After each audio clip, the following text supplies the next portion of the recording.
from Birmingham Jail. Written by Martin Luther King Jr., 1963. Read by Jake Sokolofsky. I must make two honest confessions to you, my Christian and Jewish brothers.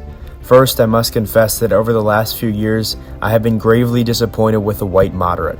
I have almost reached a regrettable conclusion that the Negro's greatest stumbling block in the stride toward freedom is not the white citizens' counselor or the Ku Klux Klaner, but the white moderate, who is more devoted to order than to justice, who prefers a negative peace, which is the absence of tension, to a positive peace, which is the presence of justice, who constantly says, I agree with you in the goal you seek, but I can't agree with your methods of direct action, who paternalistically feels that he can set the timetable for another man's freedom, who lives by the myth of time, and who constantly advises the Negro to wait until a more convenient season.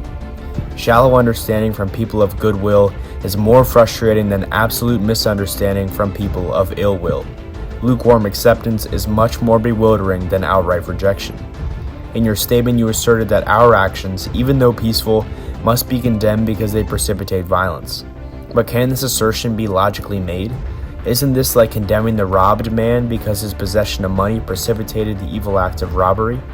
Isn't this like condemning Socrates because his unswerving commitment to truth and his philosophical delvings precipitated the misguided popular mind to make him drink the hemlock?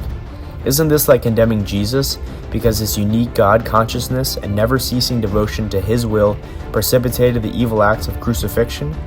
We must come to see, as federal courts have consistently affirmed, that it is immoral to urge an individual to withdraw his efforts to gain his basic constitutional rights because the quest precipitates violence. Society must protect the robbed and punish the robber.